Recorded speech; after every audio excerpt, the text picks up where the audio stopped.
This video is about hypothesis. What is it, and what are we looking for when we're doing science fair judging?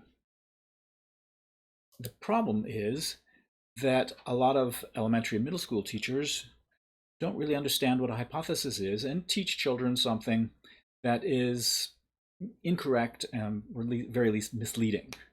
One of the most common things you see is that a hypothesis is a guess. And quite often it's a completely random guess with absolutely no justification whatsoever. That is not a hypothesis. Some teachers, realizing that guesses are just too random, try to be a little more specific and say it's a prediction from some understanding.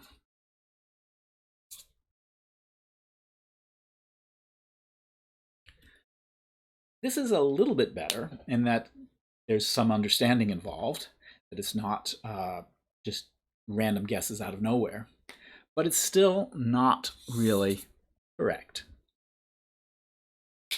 What a hypothesis really is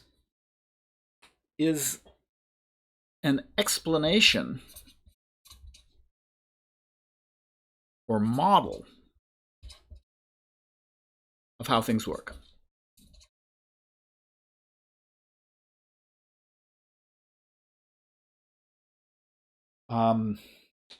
And that's not the same thing as prediction. It should be a good enough model that it enables predictions.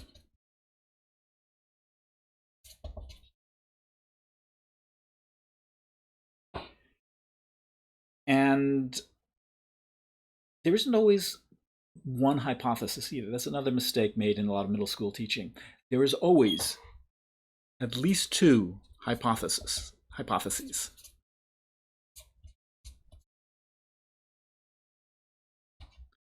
And the purpose of an experiment is to distinguish between the hypotheses, to be able to say this hypothesis, this model for how things work, is better than this other model for how things work. Now, quite often, one of the hypotheses is what's called a null hypothesis, which is a sort of stupid explanation. And you can show that this decent explanation is better than this stupid explanation. Let's be a little more specific here. Let's take an example. Say you're testing batteries to see how long they last. You might have, as a reasonable hypothesis, that better made batteries have more materials in them, more expensive materials that cost more to make. They'll sell for more money. And so you might have, from that hypothesis, a prediction that more expensive batteries will last longer than less expensive batteries. The null hypothesis is just that materials, price, that's got nothing to do with how long they last, so that we expect no relationship between price and how long they last. So now we've got an experiment that is designed from the multiple hypothesis, the one that says that more expensive batteries should last longer, and the other one that says there should be no relationship between price and how long they last.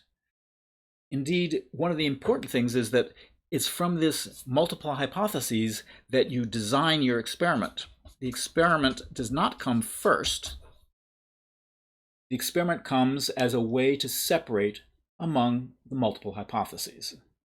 And all the statistical tests that we expect the more advanced students, the juniors and seniors in high school, to use are based on this ruling out the null hypothesis, saying that the notion that there's no relationship between price and length of batteries last, that null hypothesis is extremely unlikely given the measured data. That's what the statistical tests are generally doing. They don't usually actually provide direct support for the model that explains why things are the way they are. They usually rule out other models as saying, that model doesn't explain the data. Okay, that's probably enough on hypotheses, but hypotheses only apply to science experiments, and most science fairs nowadays are science and engineering fairs. And engineering projects do not properly have a hypothesis. What do they have in its place? Well, the basis of an engineering project is not that you're trying to test something to find out how it works, but you're trying to design something, to make something work. So what takes the place of a hypothesis in an engineering project is a design goal. And there are several things we look for in a design goal. One is that it should be a testable goal. Can you tell whether you've achieved your goal? I mean, if your goal is something very nebulous, like to make the best thing ever, that's not really testable. So we really want to see something which allows some measurements, some experimentation to determine whether or not the engineering design goal has been met. Other things we look for, generally in engineering projects, is iterative design. Now, that can mean several different things.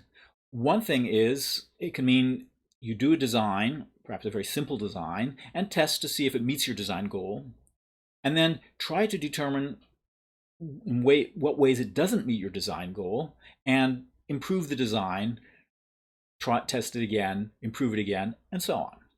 It can also mean iterating on the goal. You can, in the process of designing something, decide that your design goal is not really achievable, that you've got some constraints in there that are impossible to meet simultaneously, or perhaps very difficult to meet simultaneously. And so you may modify the goal as a result of testing to make the design either more achievable or, in some cases, more fit for the purpose you originally had in mind, that the design goal may have not been expressed properly in the first attempt. And this is standard engineering practice, to iterate both on the design itself and on the goal that you're trying to meet. And so, although the design goal is not the same thing as a hypothesis, it serves much the same function in the project of determining what you have to test and how you're going to go about doing the project. And so, from a functional standpoint, the design goal is pretty much the equivalent of the hypothesis for a science fair project. And that's about all I think I need to say about hypotheses for today.